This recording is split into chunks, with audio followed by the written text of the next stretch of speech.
रात के 1:30 बज रहे थे। राजेश अपने ट्रक को लेकर सुनसान हाईवे पर चला जा रहा था।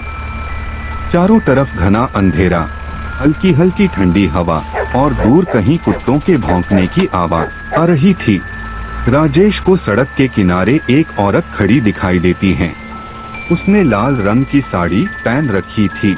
राजेश उस औरत के पास अपना ट्रक रोका ये बुझने के लिए वो इतनी रात को यहाँ क्या कर रही है। क्या तुम मुझे आगे तक छोड़ दोगे?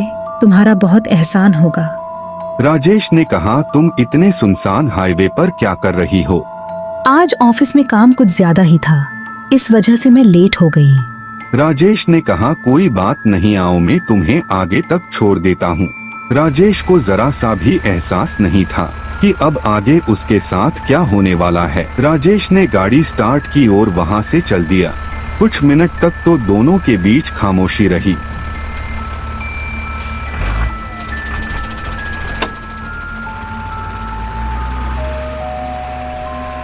फिर राजेश ने उस औरत को देखा तो वो वहाँ थी ही नहीं।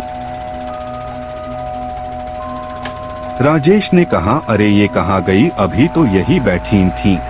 राजेश डर गया था और उसका दिल बहुत जोर से धड़कने लगा। फिर अचानक से उसके कान में आवाज आई। राजेश की नजर अचानक व्यू मिरर पर पड़ती है। राजेश डर गया था क्योंकि व्यू मिरर के अंदर उसको चुड़ैल दिखाई दे रही थी। राजेश के हाथ कांपने लगे और दिल जोरों से धड़कने लगा।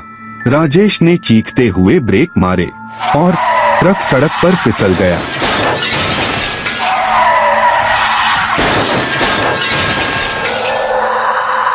राजेश का एक्सीडेंट हो गया। राजेश ने अपने करीबी दोस्त अमन को फोन किया। अमन, तू कहाँ पर है?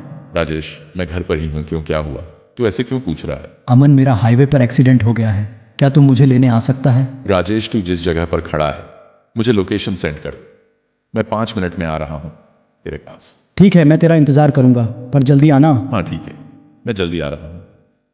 राजेश का फोन काटते ही अमन अपनी गाड़ी लेकर हाईवे की ओर निकल जाता है।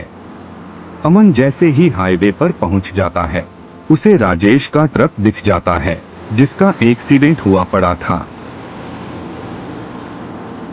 राजेश अमन को देखकर खुश हो जाता है। फिर अमन राजेश के पास आ जाता है। अब राजेश अमन को, भगवान का शुक्र है तू जल्दी आ गया। फिर अमन बोलता है। राजेश, ये तेरे साथ कैसे हुआ? फिर राजेश कहता है, अमन, पहले हम तेरी कार में बैठकर तेरे घर चलते हैं, फिर रास्ते में तुझे सारी बात बताता हूँ। हाँ चल ठीक है। वह दोनों वहां से जाने लगते हैं, लेकिन राजेश को पता नहीं था कि अब उसके साथ क्या होने वाला है। फिर अमन ने कहा, राजेश बता, तेरे साथ ये सब कैसे हुआ? अब राजेश अमन को सारी बात बताने लगता है।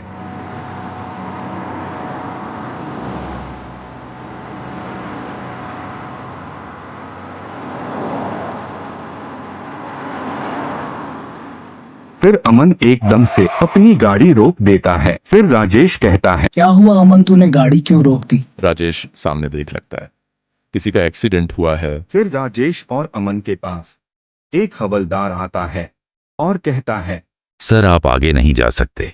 10 घंटे पहले एक लड़की की कार एक्सीडेंट में मौत हो चुकी है। हवलदार, ये मामला ठीक होने में कितना वक्त लगेगा? हमको देर हो रही है। सर आधा घंटा लगेगा, इतने आप अपनी गाड़ी साइड में लगा लीजिए। फिर अमन कार साइड में लगा लेता है और दोनों उस जगह जाकर खड़े हो जाते हैं जहां उस लड़की की बॉडी रखी थी।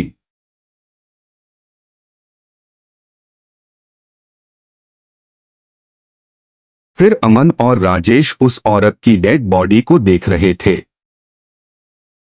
फिर नर्स साइड में फोन पर बात करने चली जाती हैं। अमन और राजेश उस डेथ बॉडी को देखते रहते हैं और फिर हवा के झोंके के वजह से उस डेथ बॉडी पर जो कपड़ा था वो उसके चेहरे पर से हट जाता है।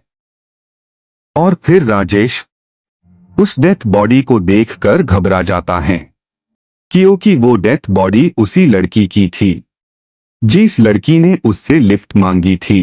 क्या हुआ राजेश, तू इतना घबराया हुआ क्यों है? अमन, तू पहले यहाँ से चल, फिर तुझे बताता हूँ। हाँ ठीक है, चलते हैं, पहले तू बता तो सही, तू इतना घबराया हुआ क्यों है? नहीं अमन, मैंने कहा ना पहले यहाँ से चल। फिर राजेश और अमन वहां से चले जाते हैं। अमन, ये वही लड़की थी जिसने मुझसे लिफ्ट मांगी थी। अमन तू क्या बोल रहा है?